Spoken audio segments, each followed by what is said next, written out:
Bem-vindos à aula de hoje e nós vamos abordar sobre um corpo na forma plus size e sua morfologia. Cada corpo tem uma forma diferente, porém, quando fazemos estudo de corpo, estudamos mais corpo de modelos musculosos e esbeltos do que o que encontramos no dia a dia, infelizmente. Nesses desenhos, resolvi deixar em amarelo para ressaltar o que é importante, como essa escápula e o quadril, o ilíaco. A escápula, nós temos dois soltos que se movimentam de acordo com o movimento do braço. E o ilíaco está preso na lombar. Também tem um movimento que dá toda uma posição e expressão. Se eu fizer uma linha entre a crista do ilíaco, na sua lateral, até a ponta da escápula, vocês veem que a linha fica vertical. Nós não estamos vendo, mas do outro lado tem a clavícula, que quando levantamos o ombro, ele levanta de forma igual à escápula. Para fazer o nosso estudo, vamos lembrar de proporção. E na proporção a gente contava o tamanho do corpo pela quantidade de cabeças, sendo que a cabeça vira uma unidade de medida. E nós fazemos normalmente 8 cabeças. Então aqui eu estou estabelecendo aonde vai ser o pé, essa linha de simetria onde eu vou contar o número de cabeças, e lá acima eu faço a marcação do topo da cabeça.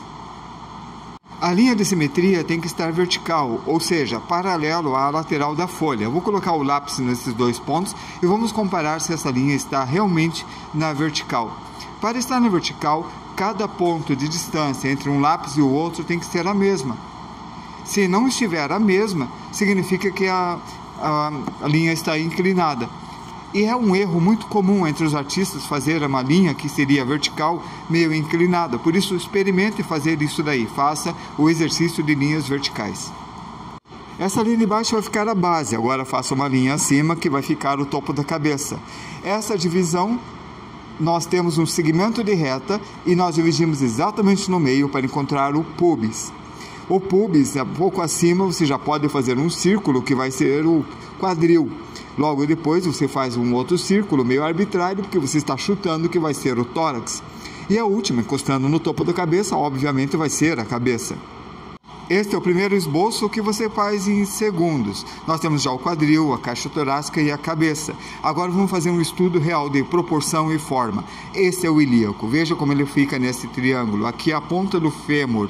Aqui olha o tamanho. O fêmur está um pouco mais à direita do que a crista do ilíaco. Isso vai fazer uma forma. Aqui está a forma. Vou fazer um retângulo porque é mais fácil. Presta atenção nessa proporção e compara com de lado. Ela tem a mesma altura, mas é mais estreita de lado. Normalmente a gente conta a altura da cabeça, mas dessa vez vou contar a altura do ilíaco. Deu 1, 2, 3 e meia.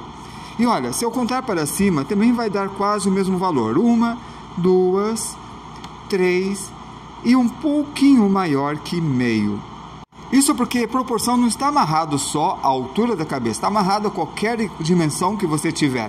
Como a gente já tinha feito o quadrado do quadril, a gente conta. E o pubis deu mais ou menos no meio. Nós estamos contando a altura do quadril, mas normalmente é contada a altura da cabeça. Esse rapaz tem 7 cabeças e meia, ou esse cara aqui tem 8 cabeças. Aqui nós temos o estudo de proporção com 8 cabeças. Isso não impede contar quadris, mas o normal é você contar o número de cabeças. Então aqui tem cabeças e meia, ó. Tem 3 cabeças e meia. Aqui tem 7 cabeças e meia no total. O pubis está aqui, ó, e está na metade. É a comparação de tamanhos que nós fazemos a proporção. E o escolhido foi a cabeça. Aqui, ó, nós temos esta linha e nós vamos começar a fazer a divisão seguindo a proporção. Vamos começar. Outra mudança que nós vamos fazer é deixar o pubis um pouco abaixo do meio, porque pessoas com 1,70 m até 1,70 m têm a perna um pouco menor que o resto do corpo, então o pubis não fica no meio. Os modelos normalmente têm pernas compridas, e esse gosto estético é ressaltado pelo uso de salto alto. Vou pegar o modelo feminino e desenhar o quadril dela como nós já aprendemos. Assim a gente tem a posição do pubis que vamos usar para fazer a medição com este paquímetro. Posiciono até o calcanhar e eu tenho essa medida. Aí eu levo essa medida até o resto do corpo e comparo para ver se tem a mesma medida. Se eu descontar o volume do cabelo, tem a mesma medida. Ela tem uma perna comprida, é um modelo, é uma atriz. Mas vamos ver um jogador de futebol, o Cristiano Ronaldo. Eu vou escolher esta foto que ele tem a perna esticada. Faço a medição do pubis até o calcanhar dele. Como os dois pés estão em perspectiva, faço um ponto médio entre os dois e comparo essa medida com o resto do corpo. E vocês veem que do pubis vai dar até o olho, que vai ser o tamanho da perna. Isso significa que o corpo dele é maior que toda a perna, então o pubis não é no meio. A conclusão que chegamos é que o desenho clássico tem 8 cabeças e o pubis fica no meio, como esse desenho aqui. Nós temos 1, 2, 3, 4, 5, 6, 7, 8 cabeças e o pubis está na 4ª cabeça, no meio. E isso acontece porque dividir um corpo em 8 partes é muito mais fácil do que dividir em 7 partes e meio. É mais fácil encontrar a metade no desenho, mas toda a regra pode ser quebrada se você achar uma solução que seja esteticamente agradável. Afinal, isso daqui é uma arte, é um desenho e você pode desenvolver o seu próprio estilo como a Clamp fez. Repare como esta perna está muito, mas muito maior que o corpo. Essa moça tem 9 cabeças, o que extrapola as 8 cabeças do clássico, e é uma pessoa adulta. Só que do lado tem uma pessoa que tem de 14 a 18 anos e ela tem 8 cabeças e a perna continua bem maior que o resto do corpo. A Clamp foi formada por um grupo de moças que tinham uma visão voltada mais para a moda, então por isso que elas faziam a perna mais comprida para lembrar a altura que fica com o salto alto. Agora reparem que eu faço um traço fraco, que eu faço um traço forte, e assim eu consigo deixar um desenho mais estético, e se eu errar eu apago e não deixo nenhuma pista, nenhum traço forte. Uma ideia prática de você treinar esse traço fraco é você usar um lápis bem escuro, tipo um 8B. Se você conseguir fazer um traço bem fraco com um 8B, significa que você está bem eficiente no controle do peso da mão. O Neil Hills perguntou se o corpo masculino tem uma proporção maior na parte de cima que no corpo feminino. Não, Neil Hills, não é bem isso, artista. O que acontece é que eles fazem essas médias ideais e a partir dessas médias ideais que a gente vai trabalhar. O que eu peguei agora foi foto, mas essa foto é de um jogador de futebol particular e de uma atriz de cinema, de um ideal para um modelo de cinema e um outro que não tinha esse ideal de beleza, mas ele tem a função de jogar melhor. Na parte da arte, a gente tem uma visão mais artística, então um grupo de artistas se reúne e acham que é mais interessante colocar um homem com essas proporções, são mais elegantes, que demonstram força, então a beleza deles está na força e numa beleza estética grega de um deus Apolo ou algo assim, enquanto a mulher tem que mostrar uma certa fragilidade e aquelas curvas femininas para atraírem. Isso faz com que nós tenhamos um gosto estético que vira completamente uma ditadura, onde que a pessoa precisa ter esta forma do corpo e se não tiver, precisa usar alguns recursos para modelar o corpo, como cirurgia plástica, treinamentos em pontos específicos, entre outras coisas. Mas existem sim diferenças entre as mulheres e os homens, e essas diferenças são estudadas na parte da biologia, como o tamanho do quadril, o tamanho do ombro. E no estudo de anatomia, essas diferenças são bem claras mesmo. Nessa parte que eu estou mostrando, são umas proporções mais realistas, tanto que ele conta como 7 cabeças e meia, e temos a comparação entre a mulher e o homem. No caso desta página, o homem está com a perna mais comprida, então o pubis está no meio nessa contagem. Aqui não, a mulher acaba tendo 4 cabeças até a altura do pubis e 3 cabeças e meia de tamanho de perna. O que diferencia o que a gente viu na foto do jogador de futebol e da atriz.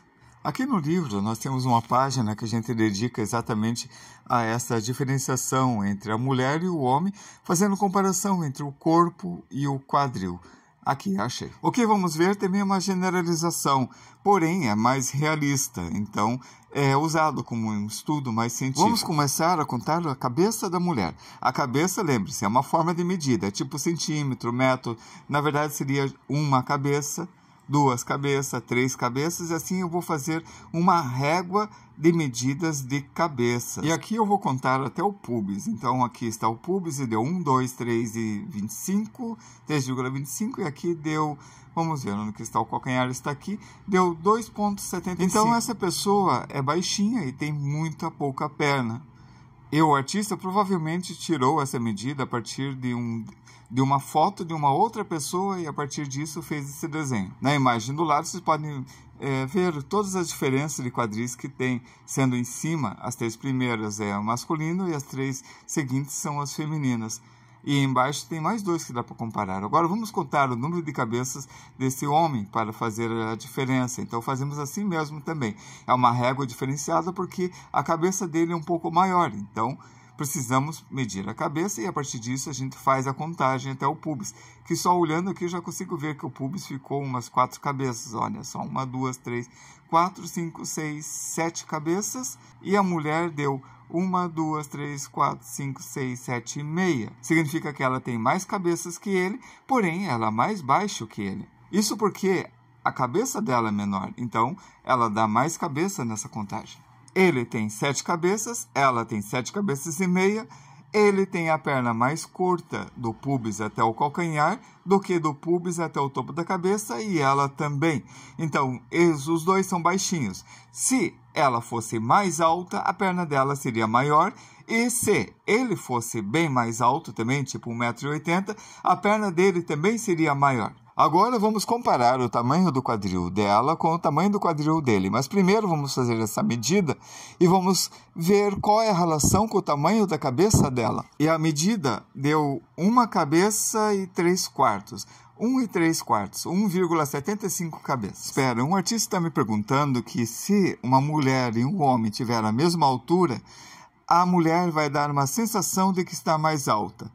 Pode ser, mas depende de alguns fatores. Depende, por exemplo, do tamanho da cabeça. Quando a pessoa tem uma cabeça pequena e um corpo maior, vai parecer realmente que ela é mais alta. Mas se uma pessoa for magra e a outra for gorda e as duas tiverem a mesma altura, a pessoa gorda vai parecer que é mais baixa do que a pessoa magra. A magreza dá aquela sensação de mais altura do que realmente a pessoa tem. Mas se a pessoa estiver sozinha, você não tem um ponto de referência, é muito difícil de descobrir o tamanho. Então você compara com a gordura, o formato do corpo dela ou o tamanho da cabeça. Mas veja esse caso, vou colocar uma pessoa mais longe e a outra mais perto através dessas linhas de perspectiva.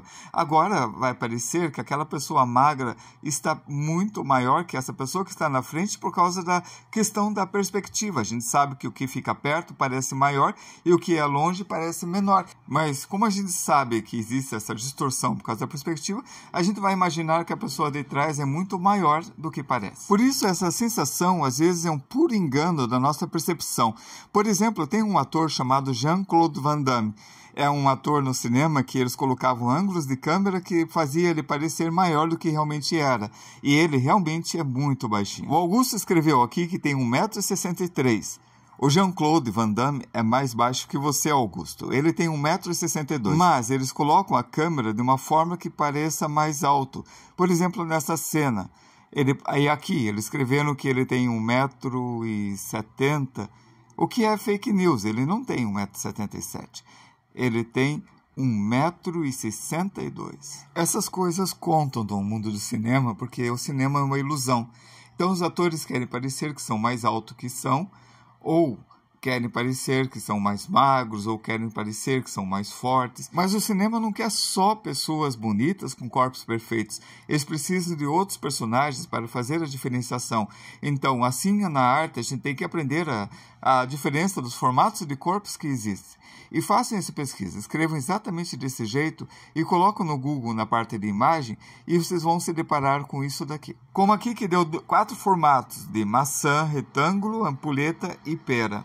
Ou aqui que deu oval, retângulo, esse formato um pouco mais para dentro de ampulheta, de triângulo e triângulo invertido. E quando você se aproxima, você vê mais artistas criando formatos mais variados e até mais numerosos do que a gente viu anteriormente. O importante é saber que existem essas diferenças, analisar, treinar, desenhar e fazer o máximo de corpos diferentes para vocês criarem uma riqueza de personagens com características, além das psicológicas, características morfológicas do corpo. Toda vez que vão fazer pesquisas, existe uma amarra cultural. Perceberam que quando a gente fez pesquisa, apareceu apenas corpo feminino? Vamos fazer diferente. Eu vou escrever formato de corpo masculino. O que eu quero na minha pesquisa é que apareçam as palavras ectomorfo, mesomorfo e endomorfo.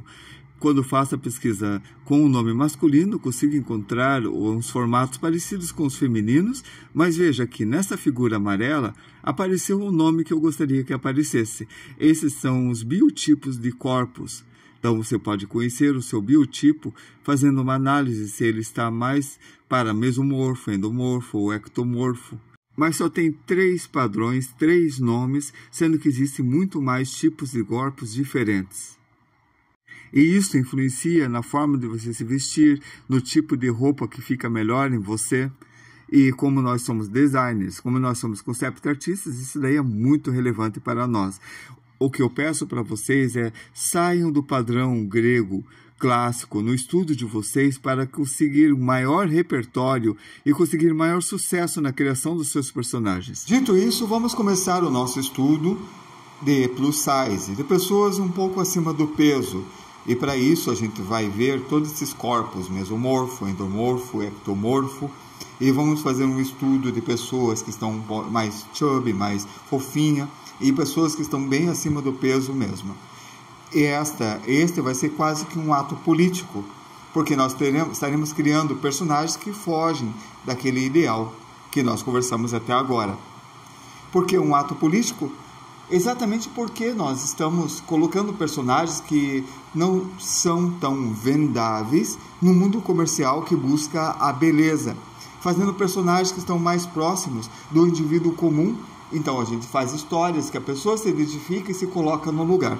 Vamos medir o quadril a partir dos 2 fêmures e comparar com o tamanho do ombro.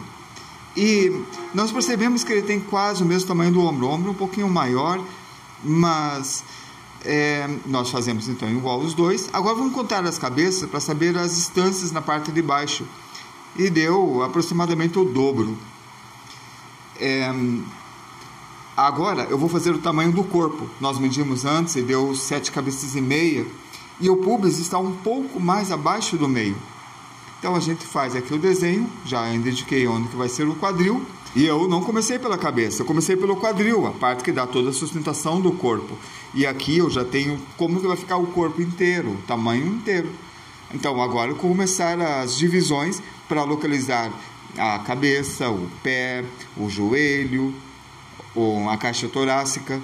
Usei aquela técnica de fazer um pouco maior, dividir em 8, aí a parte de baixo eu divido no meio e deu 7 cabeças e meia. Você, artista, pode dividir em 2, em 3, o resto dá um jeito, e é exatamente isso que eu fiz. Eu dei um jeito para dar 7 cabeças e meia, que seria muito mais difícil de dividir. A perna acabou ficando com 3 cabeças e meia e o corpo acabou ficando com 4 cabeças até o topo da cabeça.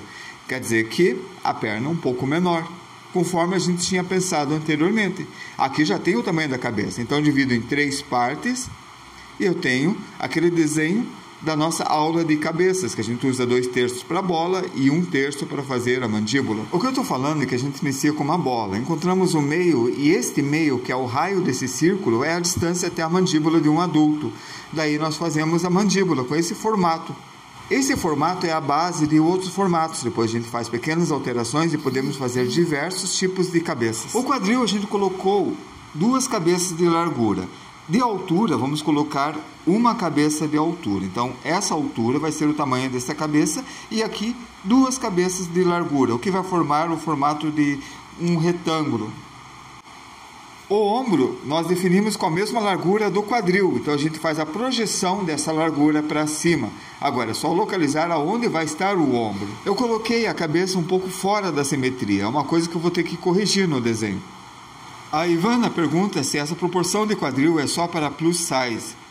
Plus size quer dizer tamanho grande, tamanho extra. E quer dizer a pessoas que têm um corpo um pouco maior, mas não necessariamente um osso um pouco maior. Mas quem tiver o osso maior vai ter um corpo maior, então talvez sim. Antigamente poucas marcas atendiam essas pessoas e as opções das mulheres eram limitadíssimas. Mas com o crescimento do mercado plus size, mostra que a sociedade está caminhando em direção a um pensamento mais acolhedor. Para a pessoa de médio porte, que se dedica à modelagem de roupas plus size. Mas já falaremos sobre isso. Essa diferença de tamanhos de quadris também define o formato do corpo. Então, essa pessoa que nós estamos desenhando tem um quadril mais largo. E a nossa sociedade procura definir as mulheres com um quadril mais largo e os homens com quadril mais estreitos, como aqui nessa imagem que eu mostrei. Mas isto pode até gerar um preconceito, porque algumas mulheres também têm o quadril menores e alguns homens podem ter um quadril maior.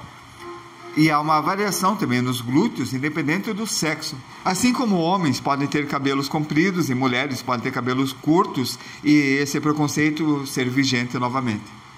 Vejam como aqui aparece bem o masculino e o outro aparece bem feminino. Aqui aparece naquela forma de triângulo invertido e a outra mais de pera. Mas a questão de a pessoa ser nesse formato tem a ver com a musculatura e ter um corpo mais atlético. Mas nem todas as pessoas são atléticas, são um pouco mais retas. Vamos voltar ao nosso desenho. Aqui nós fizemos o quadril com a altura da cabeça. Se nós conferirmos, a cabeça e o quadril têm a mesma altura. Fechou? Mas a pergunta que você deve fazer é: isto é um padrão? Toda vez que estiver criando um novo personagem ou fazendo uma outra pessoa, tem que conferir isto. Vamos verificar aqui. Nessa mulher, aparentemente o ombro é um pouquinho mais largo só que o quadril. Já neste homem aqui, nós temos aqui do fêmur quase o mesmo tamanho do ombro. Não temos o ombro mais largo, como a gente viu naquela outra referência. Logo, ele está fugindo do padrão.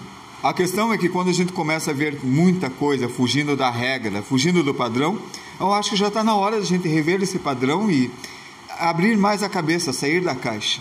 Nós temos então o quadril no tamanho correto e a cabeça. É a hora de fazer a caixa torácica. Mas aonde? Um pouco mais distante do quadril, um pouco abaixo do queixo e um pouco menor também na largura. Então eu vou fazer uma oval aqui, meio no chute, meio no acaso, onde eu acho que é bom. E isto porque você como artista tem que ter uma certa liberdade de criação. Claro que você tem que conferir, tem que medir, ter ideias e proporções, mas todo o nosso curso está voltado a essa ideia de que você tem que treinar a sua percepção no desenho e evitar os truques que podem ter. Porque você não pode estar amarrado tanto às medidas, porque nós temos aquele fator da criatividade. Nós temos que ter esse espaço para sermos criativos. Agora nós vamos fazer a perna e para isso vamos fazer a distância do fêmur até o joelho. Então, nós sabemos que nesse canto do retângulo, na parte direita inferior e parte esquerda inferior, tem essa bolinha, que é o cantinho lá do fêmur. E a perna vai descer até aquele centro ali. Então, dessa distância, eu vou dividir exatamente na metade, encontro o joelho. E aqui eu vou fazer um cone. Mas um cone de ponta cabeça sem a ponta. Vai ser um copo. Vai ser o formato de um copo. Na coxa nós temos vários músculos enormes, como o costureiro, o bíceps femoris, o bíceps femoral, temos o quadríceps, temos também o semitendinoso, o semimembranoso. Quando nós falarmos da anatomia, vamos fazer um estudo mais aprofundado, mas por hora, essa forma já é o suficiente para darmos forma à perna. Do lado do joelho, nessa bolinha, eu vou fazer duas retas paralelas. Essas retas paralelas é que tem essa extensão do joelho. Ela, na verdade, ela tem todo um sistema de ossos que a gente vai falar mais tarde quando a gente fizer o estudo de pernas. Então, aqui é exatamente no meio. Agora, esse copo que a gente fez, vamos fazer ele de novo, mas dessa vez de ponta cabeça. Vai ser um copo que vai dar o formato ao pé. Eu acho que eu vou elaborar um pouco melhor esse estudo aqui e vamos antecipar o estudo dos pés. Pés não é para ser uma coisa complicada de trabalhar. Nós vamos trabalhar com aquele cone que vai representar a parte do calcanhar. E depois vamos fazer a ponta do pé como se fosse uma rampa. E vamos ligar tudo isso numa perspectiva de um quadrado. Aqui é a perna, aqui está o calcâneo, ou calcanhar. E é aqui que está o copo que a gente tinha comentado. Agora olha essa elipse lateral. Essa elipse lateral é uma outra forma, que não é igual à forma do copo que eu estava mostrando. Esse aqui, ó, parece mais a forma do copo que eu tinha colocado. Então o copo vai ter mais ou menos esse formato. E aqui no pé, como está mostrando, ou nesse outro exemplo. Para deixar mais claro, eu pintei o calcanhar aqui de amarelo. E aqui tem os ossos da perna também. Você tem a tíbia e a fíbula. A fíbula, a tíbia esta de amarelo. E bem aqui você já pode perceber aquele formato de um copo de ponta cabeça. Essas técnicas nós vamos estudar depois quando estudarmos apenas pés. Mas já repararam que o pé, esse copo que eu estou comentando da parte do calcanhar, aparenta muito com o casco de um cavalo? Se a gente fizesse aquela ponta, aquele triângulo a partir desse copo, teríamos um pé parecido com o pé humano. Mas isso é uma curiosidade, porque na real, essa parte a gente está trabalhando com metacarpo. Então, esta ponta que você está vendo aqui se chama médio proximal sesamoide, e nem é um pé isso daqui. Essa aqui é a parte da mão, são os dedos, são as falanges. O que importa é que a gente tem o formato do copo, que dá para ser usado no pé ou no casco do cavalo, para ter uma forma um pouco rápida e depois a gente vai elaborando melhor. Esse copo vai ter uma altura aproximada de 1/3 do tamanho da cabeça. Agora é hora de fazer os músculos da perna. Aqui se faz esse Szinho para fazer em volta da fíbula e da tíbia, fazendo a panturrilha surgir. Quando você quiser fazer uma perna um pouco mais gordinha, é só acrescentar uma camada em torno desses músculos que a gente está fazendo. Vamos ao ilíaco. Dentro desse retângulo, eu vou fazer 2 elipses partindo do pubis em direção à crista do ilíaco, o topo do ilíaco no canto. Então, faço em vermelho aqui e desse lado. E aqui nós temos uma forma que representa mais ou menos a bacia. E aqui, a partir desse centro, desse Vzinho que surgiu na parte de dentro, a gente desenha o cóccix, mais ou menos nesse formato, que vai fazer um outro fechamento do ilíaco na parte de trás. A crista do ilíaco fica aqui, ó, nesta parte. É a partir dele que vocês vão ver um músculo chamado oblíquos. Eles rotacionam o torso, eles dão mais força para você no giro, no se levantar, na lateral. É aqui que vai ter uma capa de gordura que vai se acumular de uma forma meio chata, tirando um pouco a forma da cintura. E depois tem o desenho do calção. A partir dele se levanta um pouco mais, até um pouco perto da caixa torácica, é que vai formar a parte do rectus abdominis. Então, do pubis até o recto abdominis, que tem aquela gordura que forma a barriguinha. Agora veja a forma como está ficando. Percebe que eu não coloquei ainda a gordura, só estou trabalhando com o corpo e os ossos, e já parece meio cheinho. Parece um pouquinho diferente daquele corpo mais esbelto e mais cheio de formas. A escápula é o osso que fica nas costas. Ele tem esse formato de triângulo, depois ele se estende para a lateral em direção ao ombro. A distância que vai pôr esse daqui é mais ou menos a metade da cabeça, um pouquinho para cima, como se fizesse a clavícula. Mas lembre-se, a escápula fica nas costas, é em volta dele que fica aquele músculo dorsal. Agora eu vou fazer a curva do ombro, porque eu sei que o tamanho dele é mais ou menos o tamanho do quadril, e eu sei a altura dele a partir da escápula e da clavícula. O trapézio parte do ombro até a altura da nuca. A gente faz esta curva desta forma para que tenha este formato. Depois é só fazer o esternocleidomastoide e o pescoço já está pronto. De cima do ombro até a nuca, nós fazemos esse movimento nessa direção, subindo inclinado e depois virando para cima na vertical até essa parte da nuca. Essa linha vertical à esquerda aqui no pescoço é o esternocleidomastoide sendo visto de trás. E este amarelo é o trapézio. Vamos ver com mais detalhes. Aqui nós podemos ver um sinal da escápula através da sombra aqui nas costas. Esses 2 travessões são sinais de que aqui está a escápula. Eles são 2 ossos que vão das costas até acima do ombro. E esse é o trapézio que vai do ombro até a nuca. Mas o trapézio é maior, ele forma esse triângulo nas costas.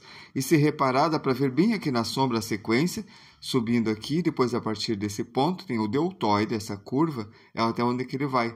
E aqui você repara o latissimus dorsi, esse músculo lateral aqui do dorsal.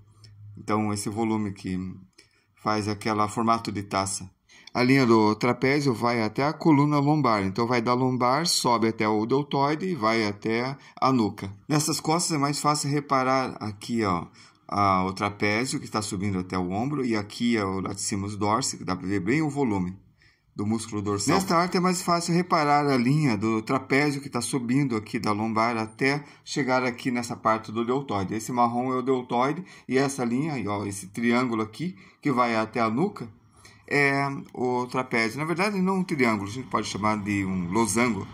Aqui podemos reparar melhor os músculos. Aqui está o intrapinatus, aqui o teres major, e esta linha aqui, ó, esse pequeno conjunto aqui é o latissimus dorsi. Mas nesse momento nós vamos focar no trapézio, justamente por causa daquela transposição entre o ombro e o pescoço, que vai ajudar depois no esternocleidomastoide.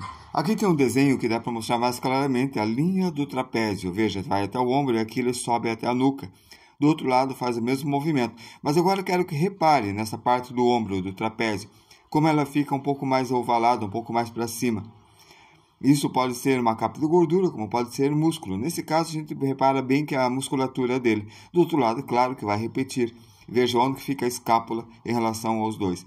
Então, o trapézio pega um pouco da escápula e o latissimus dorsi pega outra parte da escápula. A modelo que a gente está usando também tem o mesmo formato. Ela também tem uma curva feita para cima. Então, esse traço que eu estou fazendo do ombro até a parte da cabeça, seguindo no pescoço, essa linha é a sequência do trapézio que nós estamos vendo de trás. Eu marquei o ombro com a caneta, por isso eu não posso corrigir. Toda vez que você pesa a mão, você faz um traço forte, é a mesma coisa como se tivesse finalizado a caneta. Não tem chance nenhuma de corrigir. Por isso, no esboço, o artista sempre deixa a mão leve para fazer os seus traços, seus esboços e planejamentos. Subi o ombro esquerdo com a subida da clavícula e descia o ombro direito também com a descida da clavícula. E são essas pequenas mudanças que deixam o desenho mais criativo. Reforço que o trapézio fica mais esticado, o trapézio do lado esquerdo fica um pouco mais curvo, porque ele se contrai, e isto deixa essa inclinação entre os ombros. Esta mudança pode, e aqui nesse caso vai refletir em toda a caixa torácica. Então aqui embaixo eu vou fazer essa linha e tento fazer esse retângulo um pouco mais virado. E se essa caixa torácica inclinou, os músculos e os ossos vão receber essa influência, essa transformação. O contorno do corpo vai ficar mais interessante, o ombro vai ficar mais levantado, a clavícula vai inclinar junto, o esternocleidomastoide vai ficar um pouco mais contraído de um lado e mais esticado do outro lado. E esta lateral vai ficar mais esticado desse lado e do outro lado ele vai se dobrar aqui nesse canto. Olha que elegante. Estamos fazendo uma moça um pouco mais encorpada por causa do tamanho dos ossos, mas isso não significa que todas as pessoas que forem um pouco acima do peso vão ter essa mesma estrutura. Esses dois aqui estão acima do peso, provavelmente eles têm o mesmo peso, mas veja como é diferente um corpo do outro. Esse estudo de corpo que é necessário fazer quando queremos fazer alguém mais plus size. Um artista está perguntando aqui por que os traços começam fino e terminam grossos na maioria dos desenhos. O desenho é uma comunicação gráfica, a gente coloca esses elementos para comunicar uma ideia. No caso do traço grosso, é para mostrar a parte mais geral do desenho, para destacar algo que a gente quer destacar e deixar em segundo plano o que a gente quer destacar menos. E também para ter uma melhor legibilidade, como aqui eu fiz com caneta azul o contorno e eu fiz os ossos em vermelho. Vejam nesse daqui, o traço grosso está no contorno, aqui a parte central está com traço mais fino porque são detalhes. Então o peitoral está com traço mais forte, a parte dos músculos estão com traço mais fraco e assim dá uma legibilidade melhor e também deixa o desenho mais bonito do que se fizesse todo o desenho com traço da mesma espessura. Agora a variação de um traço que vai de fino para grosso tem a explicação na caligrafia. É uma estética que deixa mais belo o desenho, que mostra essa variação de uma forma mais artística. Vou mostrar um exemplo. Vou desenhar duas cabeças. A primeira cabeça eu vou fazer com uma variação de traço, grossos e finos, e o segundo desenho sem variação de traço nenhum, totalmente com um tipo de traço, com um tipo de espessura. Percebe que dá mais dinâmica o que está com traço grosso e esse que eu estou fazendo com traço fino. Parece aqueles livros de colorir que o pessoal passa por cima de um desenho já feito, tipo um tracing. Então, ele fica mais interessante com essa variação de traço. E os detalhes, a boca, eu deixei um traço mais fininho para não ficar muito grosso. Voltando ao desenho do nosso personagem, a gente tinha feito a clavícula inclinada, o ombro inclinado, e a caixa a gente desenhou inclinado. Então, todas essas partes vão começar a deformar para se adaptar a essa variação. E assim a gente tem uma variação nos músculos, no corpo, no dorso, no peitoral, deixando o desenho com mais dinâmica, mais expressivo. Quando fizer os braços, a altura do cotovelo, lembre-se de manter a proporção. A regra da proporção mantém-se a mesma, mas há uma pequena diferença nas alturas por causa da inclinação. O ombro esquerdo levantou, então o cotovelo levantou. Aqui, eu vou deixar o braço virado, mas ele vai ter o mesmo tamanho, porque quando virou, o correto é manter a mesma proporção em tudo a não ser que alguma coisa se vire para frente, porque daí temos a redução por causa da projeção. Agora vamos desenhar este retângulo em perspectiva, naquela aula de caixas e cubos que a gente fez em vários ângulos. Para isso eu vou fazer esta caixa que vai ser a base do nosso personagem. Isso é uma isométrica, aqui vai ser o centro que eu indico a altura na linha de simetria, o topo da cabeça, no meio vai ser o quadril, e a partir do quadril a gente pode fazer a caixa torácica logo acima e a cabeça. Foi meio no chute, é um desenho mais livre, a gente vai trabalhar isso depois mais vezes. Lembra daquela máxima? A gente sempre vai errar, então confere a altura, veja se o pubis realmente está no meio. Vamos aqui, ó, não está. A perna ficou pequena demais, eu vou ter que aumentar a perna ou diminuir o corpo, é mais fácil aumentar a perna. E aqui está, eu fiz aquele paralelograma em perspectiva um pouco mais para baixo, então você já está vendo a caixa surgindo aqui. É exatamente aqui embaixo que vai estar o pé. No pé eu faço aquele desenho de palmilha, sabe? Desenhar a pegada, é um treino que você vai precisar treinar. Essa pegada vai auxiliar a desenhar o pé em várias posições em perspectiva. Futuramente a gente vai fazer uma aula só sobre isso, só sobre pés. Mas, por agora, vamos usar esse aqui, um princípio básico de fazer o pé em perspectiva dentro de alguns quadrados, a parte do cone. O outro pé não vai ficar de frente, vai ficar de lado. Então, eu faço a mesma pegada, mas agora inclinada para cá, ó, seguindo a caixa. Então, ele vai estar com o pé com as pontas abertas, tipo um pato. Esse que eu fiz agora é o quadril, a gente vai chamar de ilíaco. Para treinar esse calção, pensa bem nesses dois cilindros aqui em perspectiva. Novamente, aqueles treinos iniciais. Temos que aprender a fazer cilindros em perspectiva. E nessa ligação, olha como ficou. Acabei de fazer um calção e as duas coxas. E é isso que eu vou trabalhar aqui. Isso que vai fazer a ligação. O joelho vai ficar no meio, a ligação da perna com o quadril. O outro lado também vai ter o mesmo joelho. Essa bolinha eu vou ligar nesta parte dessas elipses do cone que eu tinha explicado antes. Esse quadril está em perspectiva, é um paralelograma. Esse quadrado, se ficasse de frente, ficaria mais ou menos assim, esse retângulo que eu fiz ali. Foi ali que eu desenhei o calção. São algumas formas fundamentais, sabe? Retângulo, triângulo, círculo. Aí a gente parte para elipse e coloca em perspectiva. Então, se você não está entendendo essa parte, volte ao treino de elementos fundamentais. O círculo, essa radial, fazendo as elipses e estudo desses cilindros em várias direções. Isso não serve só para fazer esse quadril, serve para fazer a parte do braço, que é um cilindro, a parte da perna também que é um cilindro, o pescoço. Então, esse estudo é essencial. E para fazer esse cone com a ponta cortada, que é o mesmo estudo do cilindro, a gente já faz a ligação entre o joelho e o quadril, e assim a gente vai ter a perna. Mas perceba que eu não faço as linhas retas, eu faço essa curva para termos o tornozelo e depois a batata da perna. Eu faço uma curva meio parecida na coxa, a coxa fica um pouco mais grossa. Se atente a esses detalhes para deixar o desenho bem bonito. Na parte do pé eu faço aquele cone que parece um cilindro, mas é um pouquinho menor na base. Essa linha de esqueleto é para ligar o tornozelo, a coxa, a parte do quadril. Aí nisso daqui eu sigo, faço de metade e desenho a perna do mesmo jeito que eu desenhei antes. E veja que parece que ela está um pouco menor, mas não está, é uma perspectiva, ela está inclinada. Aqui, ó, vamos fazer novamente esse quadrado em perspectiva, onde que eu faço o tórax, o abdômen. Aqui, ó, esta caixa de perspectiva me ajuda a fazer o ombro. Um fica mais para baixo, o outro fica mais para o alto. Sendo que está sendo em perspectiva, estamos vendo meio inclinado. Então, a gente usa o pubis para fazer a altura do pulso. Também uma linha inclinada, seguindo a mesma perspectiva. Depois nós fazemos aquela ampulheta comum nos desenhos femininos, em que o quadril fica um pouco mais largo, o tórax fica um pouco mais estreito. E depois temos aquela curva na cintura.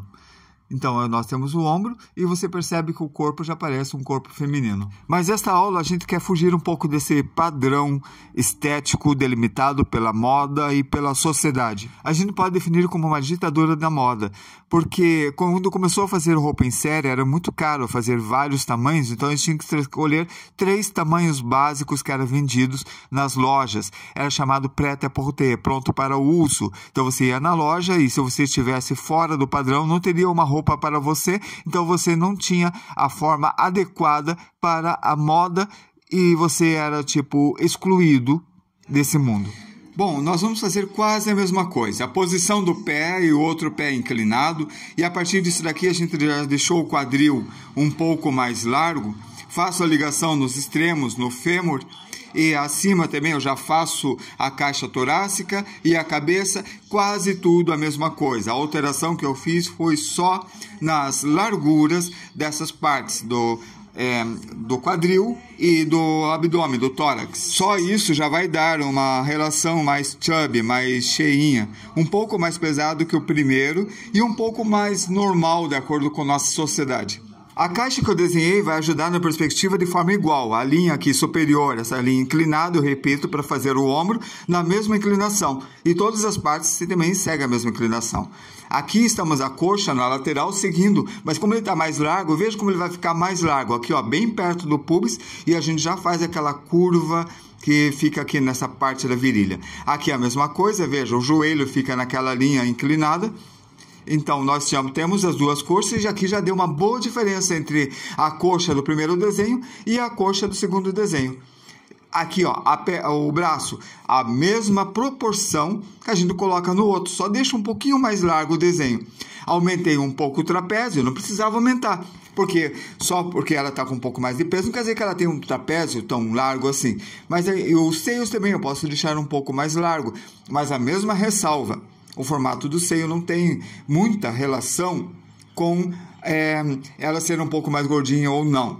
Aqui está a batata da perna, o pé, e aqui no pé direito também, o pé esquerdo, segue o mesmo modelo que a gente fez anteriormente, na mesma inclinação, seguindo a mesma perspectiva. Agora vamos fazer alguém que passa do sobrepeso, um pouco mais pesado. Essa aqui a gente considera chubby, mas a outra a gente vai considerar obeso. E lembre-se que nesse formato é totalmente saudável, então se aceite, não vai buscar remédios ou qualquer coisa que cause danos para você. Seja feliz, porque muita gente vai gostar de você do jeito que você é. Existem alguns termos que são considerados ofensivos atualmente, tipo fofinha. É um termo que algumas pessoas vão usar e vão gostar, mas tome cuidado se você usar esse termo com uma outra pessoa, talvez a pessoa não goste. Sempre tenha uma conversa clara. Não se dobre à ditadura da moda. Esses conceitos hoje em dia estão mudando e está havendo maior inclusão social entre as pessoas. Mas existe uma onda conservadorista que procura os valores antigos, os formatos antigos, e isso pode atrasar um pouco a nossa cultura de inclusão. Quando se fizer o corpo, então a primeira coisa que você vai fazer é a caixa e saiba que você já está limitando a altura do pé e da cabeça. Exatamente na metade vai ter o púbis. E a partir do púbis para cima, você faz o quadril. Depois a caixa torácica, depois a cabeça. Você já sabe a proporção para fazer já os braços. Aí você coloca a perna até alcançar a parte de baixo dessa caixa que você já delimitou e faz o pé. Exatamente como a gente fez antes. Aqui nós temos a parte do abdômen, que tem uma capa de gordura. O que a gente está fazendo é a mesma coisa, mas colocando uns volumes mais curvos em cada parte. E essa aqui é a brincadeira. Veja, aqui está esse formato de pera. E é isso que a gente vai fazer ali na barriga. É esse controle que vai fazer com que você tenha uma certa variedade morfológica para criar o seu personagem de acordo com a sua intenção, de acordo com a sua história ou de acordo com alguém que você está representando. E lembre-se que você sempre pode errar. Por isso, preste atenção na proporção, faça a medição, trabalhe novamente na proporção e na anatomia até verificar se está tudo correto de acordo com o que você está fazendo. E é exatamente por isso que serve o traço de esboço. Antes de finalizar um desenho, faça a correção. Você vai perder um pouquinho de tempo, mas esse pouco de tempo você ganha muito tempo depois. E você pode fazer o acabamento com a certeza que não errou e o resultado final vai ser mais satisfatório. Vou deixar a coxa um pouco mais avantajada agora. Eu posso exagerar e posso variar também isso daí como eu variei na barriga. Olha como ficou a comparação das três coxas. Eu posso salientar o tamanho da perna, fazendo a batata da perna um pouco maior, fazendo uma curvatura bem mais interessante, não deixando o tornozelo tão inchado. Veja como ele fica interessante desse jeito. Assim como a gente trabalha o joelho, a gente deixou uma capa de gordura um pouco maior. Na parte de trás nós temos um glúteo, que a gente representa por essa oval, duas ovais colocadas do lado. Então esse glúteo vai ser um pouco menor aqui e aqui a gente coloca ele um pouco maior. Ele ajuda a fazer essa parte de trás da coxa no desenho. Apesar que não vai aparecer, pelo menos ele mostra a direção. Lembre-se da perspectiva isométrica e nós já temos a forma surgindo do nosso desenho. Acabamos de desenhar 3 corpos diferentes, mas a diferença delas está no peso, está na gordura, está uma pessoa mais magra, uma pessoa um pouco mais gorda. Existem outras diferenças que a gente comentou por cima. Aqui, se eu abrir no livro, a gente vai ver 2 pessoas musculosas. Pode ser que os 2 tenham o mesmo peso, talvez eles trabalharam o mesmo tipo de horas. Um é um pouco mais velho que o outro, mas fora isso a gente consegue ver diferenças na morfologia do corpo dos 2. Repare na diferença do peitoral, olha só a parte do quadril, veja a contagem dos gômeos, dos músculos do abdômen, veja a questão do trapézio, que esse é mais levantado, o outro é um pouco mais para baixo, menos inclinado. Dá uma olhada nessa pessoa gorda, como que funciona a parte peitoral, e esse daqui que é mais separado, e esse que é mais junto. É a mesma coisa que a mulher, que pode ter um seio diferente de uma outra mulher. Todas essas diferenças de corpos não está somente na questão da gordura, do tamanho da barriga, mas está no tipo de corpo que a pessoa tem. Tipo endomorfo, mesomorfo, ectomorfo. Eu estou fazendo um vídeo de manhã que é de aquarela, então mostro eu trabalhando e eu falo assim, sem ver perguntas nem nada sobre o método ABA. Mas isso é um outro assunto que não tem a ver com a nossa aula. Encerramos por aqui, depois vamos dar continuidade a esta aula sobre formas de corpo. Muito obrigado a todos que me acompanharam e até a próxima aula.